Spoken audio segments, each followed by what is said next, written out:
Oh, hello everyone. It's Crypto Granny here, Susie. I hope you're all well, looking after yourself, looking after your beautiful family, friends, and animals, and other people and animals in the world just to make this a better place. Now, just seen the crypto market pull back a little bit. It's a healthy pullback in an up market. So another, say, 3 to 5%. I'm a renewed buyer in crypto, and I'm targeting Bitcoin, XRP, Binance, Solano, and a few others as well, and Tron particularly, and Link. So, but when we look at this market, it is a healthy pullback. It has run a bit up to about 25% in the last month or so. And, we expect that in markets. Pullback's a good thing in up markets, okay? So what we've got at the moment is the market cap is 3.822 trill, just shy of 4 trill. It depends on which database you look at. According to Livecoin Watch, this is where the market cap is. Some other exchanges you look at might have the market cap at a different level. Volume's large at 133 billion, and liquidity is really good at 11.045 bill. Even though there's been some selling today, as you can see by the negatives here, it looks like there's a lot of money coming in as well. So I think it's a healthy correction, and we could see potentially, technically, Bitcoin get to back to about 112,000 or something. But in my mind, that's a place to buy new Bitcoin. Okay, I think it's where to go, pretty much so. So Bitcoin is off 2.7%. Bitcoin dominance is just at 60% here. I'm expecting that by the end of the year to be at 35% with an altcoin rally as well as Bitcoin. Okay, but the volumes are still too high. It tells you that altcoins have not run, and they will run. There's no doubt in my mind about that. The taps for money, global supply are on. Everything's going pro crypto in terms of Mr. Trump. In terms of the Fed, look like they're going to ease interest rates on the 16th to the 17th September. And and then you've got the 401ks coming in, okay, where clearly people are now allowed to hold crypto in their 401k funds, and that's very, very bullish for crypto. Plus, we've got potentially the People's Bank of China, the government there, the central bank could particularly ease rates as well. China's falling off a cliff economically wise, economic data wise. And, that's going to just increase the global funding for liquidity in the market, as well as make interest rates cheaper, which is always bullish for risk assets, okay? Ethereum at 4,299, just shy of its high. Has been some profit taking on Ethereum. There's been some unstaking. When you see unstaking, you do see more supply of Ethereum come to the market. XRP doesn't surprise me. It's pulling back here. It has had a hell of a run. And it could pull back to that region we spoke of originally, around 255 to 265. But, we buy in increments. We did buy some the other day around that 326, 327 level. But, we might see some pullback because people are sitting on a lot of money with XRP in terms of profits. Most 97% of holders are sitting on profits here. And, we might see some healthy pullback, but I think any pullback in this market, another 10-15% is a real buy. That's my view. I think this market is bull, bull, bull, and it's going to go higher. Excuse me. Let me just have a glass of water. Bear with me for a minute. Binance at 36.97 is a mega naut, and there's some forecasts out there that the Binance could easily get through, $1,000 or even higher. Now, it could also burn coin. It does burn coin daily with daily transactions, but it could do what an OKX did, burn half its supply out there. And OKX doubled in price. And don't forget, any of these cryptos can burn their coins, okay? And if they do that, the crypto could double in price depending on how much they burn. And we saw that with the OKX the other day. It was trading about 45 bucks and went through $145, right, on the burn, because it burned literally 75%, excuse me, of its holdings. Solano at 182, been some good press on Solano. Their transactions per second increased to 107,000, which is mega. The network's amazing. They're doing on average 100,000 transactions per second. So it's a great story. I'm surprised that ADA's up here, actually, to be honest with you, at 0.90. It has done fairly well compared to Tron. I mean, Tron, is a mega naut, and they're making a lot of money, and they shouldn't be at 34 cents. I've kept banging on about that in the past, okay? Also, Dodge is at 0.223. Link, we bought some Link the other day. I love Link. I think it's so cheap here. It's a joke. A lot of cryptos are using Link, and a lot of financial organizations, including the main banks, Swift, the DTCC, and many others are using Link. So it's a great story. BCH, I think it's going to perform in the bigger picture when Bitcoin gets to 165,000, 200,000. BCH is going to be a lot higher than this. In its heyday, it was at 4,355, and that is so cheap. It is a joke.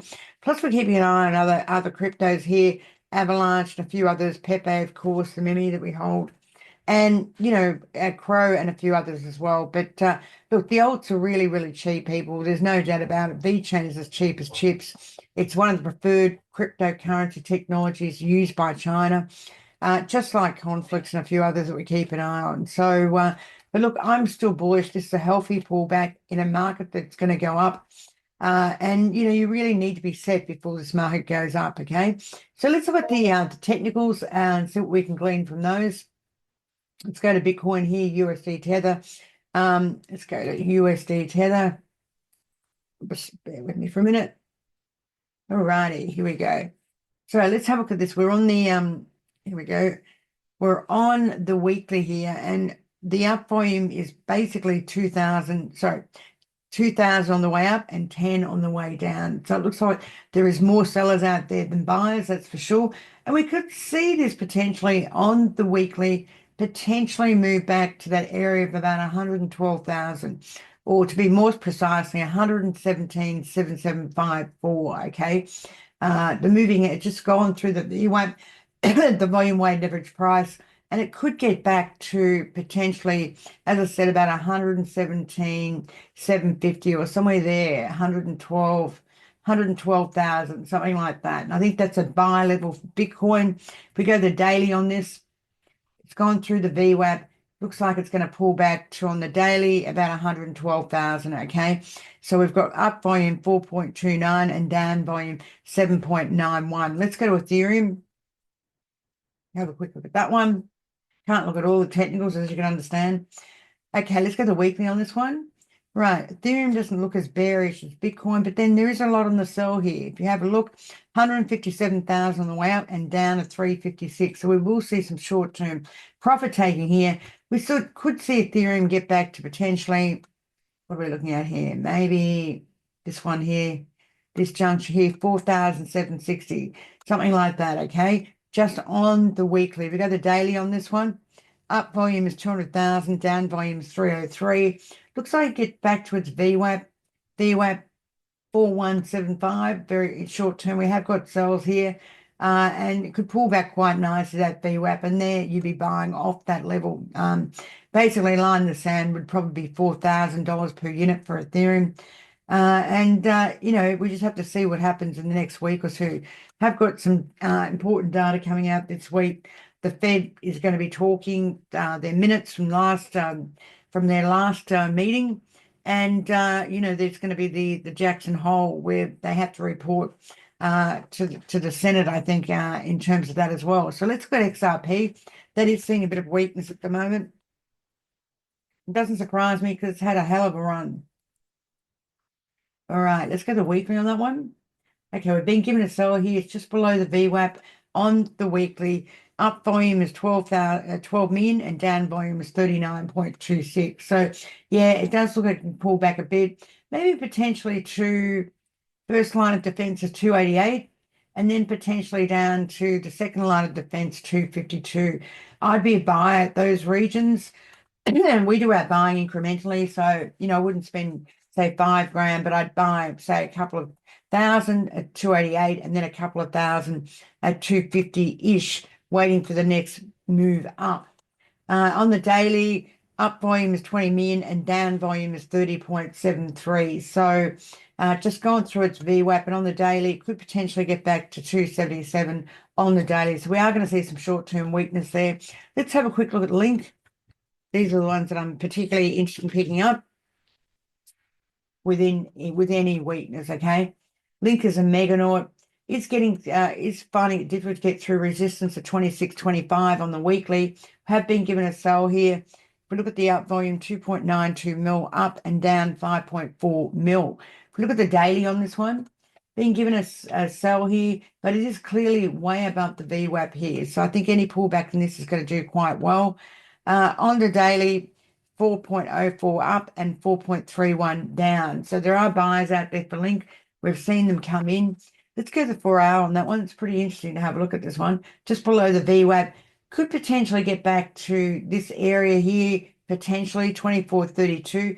But I'm a buyer there, people. It's really bounced off this moving average quite nicely. It looks a lot stronger than other charts. We know that people are buying Link and the big whales are buying Link. Just the other day, a huge whale swapped out of Ethereum to go into Link, okay, at 26.25. Let's have a look at Tron while we're at it. And let's go the weekly on Tron. Still at a buy on Tron. It hasn't given us a sell yet, which is very interesting. Up market is 87 million and down market's 238 million. So we might see some pressure on Tron, but it is above the VWAP at the moment, okay? And VWAP comes in at 32.72. If we go to the daily on that one, we have been given a sell here, but it's still above the VWAP, okay? So it looks better than other charts. So on the way up, it's got 135 mil, and on the way down, 180 mil. So it looks pretty good. I've got to tell you that. Technically, it looks pretty good. Let's look at Pepe. See what that's showing me. Okay, on the weekly. Pepe's holding a line here of 1, 4 zeros and a 1. It's been doing a lot of consolidation here. So this thing could break out very soon. We just have to wait, people. Been doing a lot of consolidation. It's under its VWAP, so you might see some weakness here. 2.84 on the way up and 3.15 on the way down. We go to the, let's have a look at the daily on this one. Daily, we have got a sell on this, but it's still holding this level of 4 zeros and a 1. So anything below 4 zeros and a 1, we are buyers. We're active buyers of Pepe. It's under the VWAP here, but I'm not too worried about it. I see this market pulling back. And if it does pull back, we're in there buying it because we believe this market's going to go higher and the big picture is up. Everything is conducive for a huge crypto rally, people, and I'm absolutely convinced of it. So anyway, let's go to news stories and see what we can glean from those news stories and what's mainly in the press at the moment. Always the familiar ones like XRP are in the press. More corporate treasuries are buying Bitcoin. We're seeing that every day. Even Michael Saylor is still out there buying Bitcoin. We're seeing more and more corporate treasuries and sovereign wealth funds buying Bitcoin, as well as other coins out there. And that can only be bullish for crypto. So let's go to the news stories. We have the Fed speaking, the FOMC minutes from July, and they'll be speaking on Friday as well. Big story out there about money supply increasing in the US. We see it with this chart here. Michael Saylor bought some more crypto today, 430 Bitcoin. We see the Dutch firm Amedex is looking to set up a Bitcoin treasury as well. We're seeing that globally, actually. Jack Dorsey advocates for Bitcoin as everyday currency. Also, history suggests that we're going to see a big rally in Bitcoin by the end of the year, and I agree with that, okay?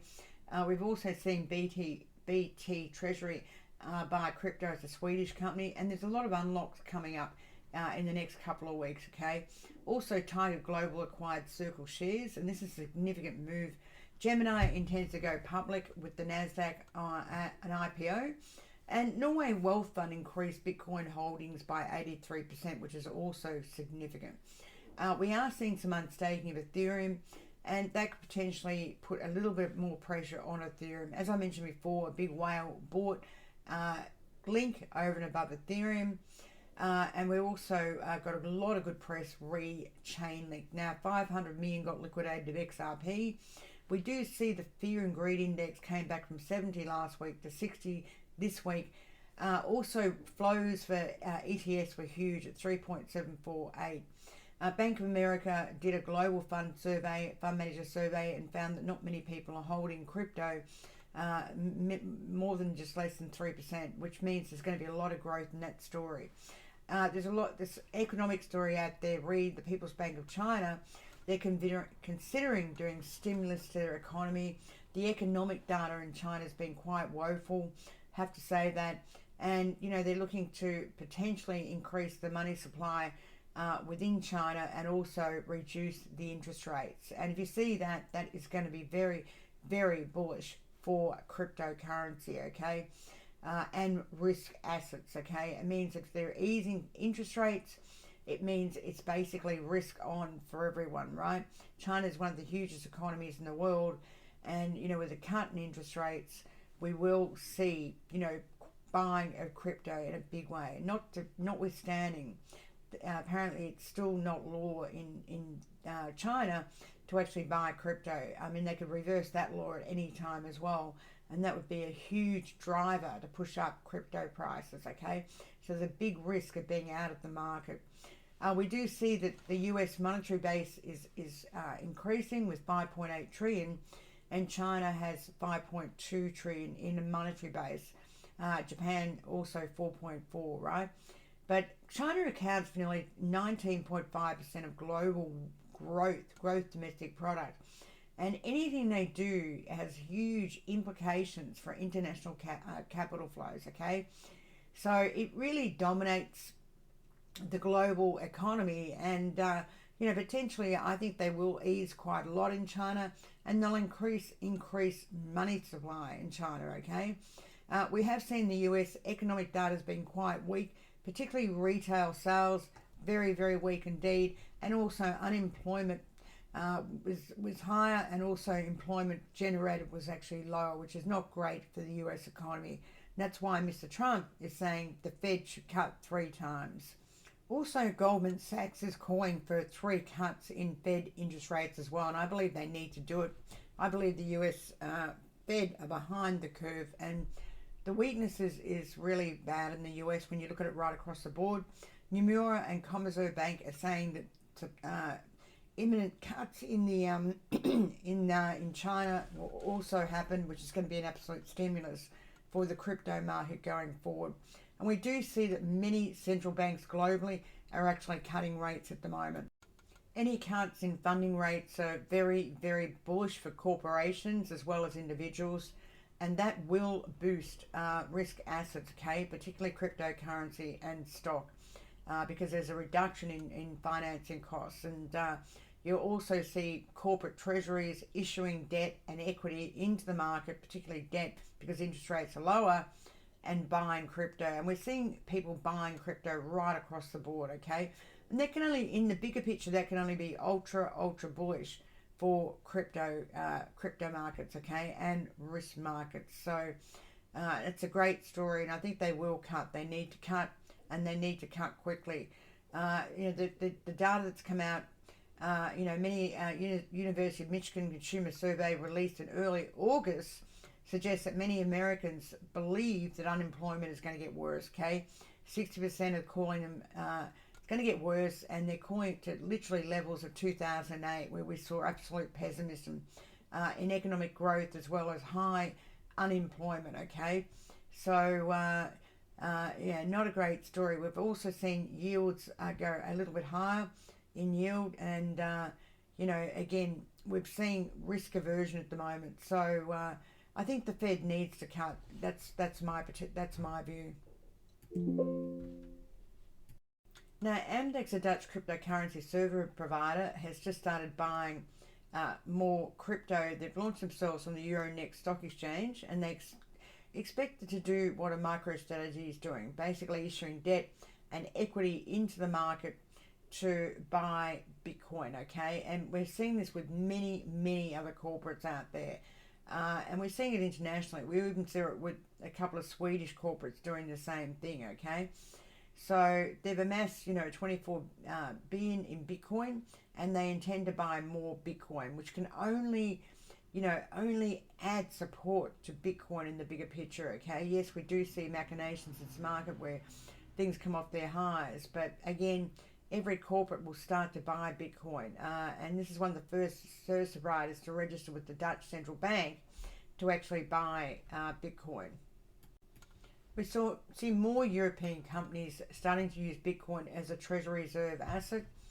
And, basically, this is becoming a global phenomenon where people are actually buying more and more Bitcoin as a treasury asset rather than just sitting in cash, which which is effectively only going to yield you, say, 3% or something. So numerous European firms are already on board. We've seen a German-based Bitcoin group, which is now starting to buy Bitcoin. US a smarter web company, and a UK smart web company buying Bitcoin as well.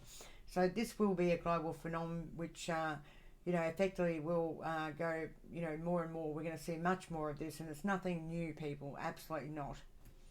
So we see this trend happening globally everywhere, in Europe as well as Asia, and even in the Middle East, where people are actually buying Bitcoin rather than holding cash.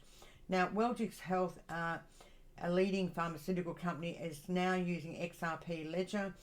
They rolled out payment solutions over 6,500 pharmacies and 200 manufacturers across the US, which is great for XRP Ledger. It means that they're using XRP's Ledger as well as using XRP itself. And this is basically allowing them to do low-cost settlements.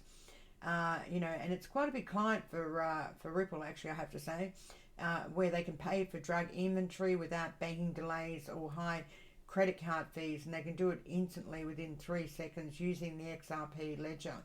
So 6,500 pharmacies are actually using it, as well as 200 manufacturers, and that's a great client for XRP. It means that the pharmaceutical companies will be paying XRP to use their ledger, and that's quite a good story for XRP, I have to say. It's the first one we've heard of where a healthcare firm is actually using cryptocurrency, right? And the XRP ledger. So the beta program is already open for pharmacies to join. And he said the CEO, one of the pharmacy owners, said that it's responding very bullish to being able to use incredible technology like the Ripple XRP ledger, which is a great story for XRP. Now, Solana processed 100,000 transactions per second during a recent stress test, and they actually got to over 117,000 transactions per second, and that's incredible when you think that XRP Ledger by most counts can do 3,000 to 50,000 transactions per second. Solana on its mainnet was able to do over 107,000 in a test, which is quite amazing, I have to say that. And it means that they have low latency, high thorough, and it's incredible operation considering that it can do that many transactions per second. It makes Solana one of the fastest mainnets out there, okay? And it doesn't surprise me that the coin is where it is, $188, because seriously, this is incredible. To be able to do this many transactions per second so quickly is very, very bullish for Solana's technical capacity and its economic system, which is an amazing story in itself. We do hold Solana. I like it very much. Now, a lot of the media out there is talking about can only be bullish Solana, Link like today, and many Chainlink people and a few believe, others that I've mentioned before. According to altcoin Sherpa's view, that Link could reach $30 and then the next level $98. I'm a believer of that too. I think Link is an amazing story. It is undervalued, as an expert Zach Humphrey suggests, emphasizing the role of decentralization. So their services are critical for many mainnets and protocols out there. Everyone needs to use Link, everyone, seriously. And I'm very, very bullish Link.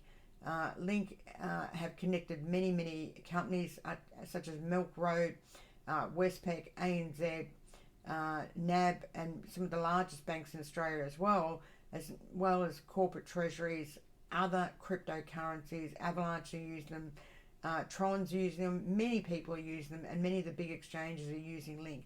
So it is an incredible story. So there's some of the main stories today, people. Can't cover everything as you can appreciate, but there's some of the main stories. I'm ultra bullish crypto. Any pullback in my mind is a buy for cryptocurrency. Thanks very much for listening, and I'll talk to you very soon. Thank you.